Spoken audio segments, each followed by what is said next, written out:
Welcome to the Clipper channel. In today's video, I'll show you how to find your product key on your Windows 10 laptop or desktop computer.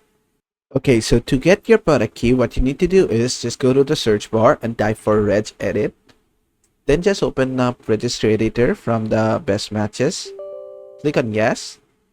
And then just maximize this and just go to this location. Computer/HKey local machine/software/Microsoft/Windows NT/current version/software protection platform.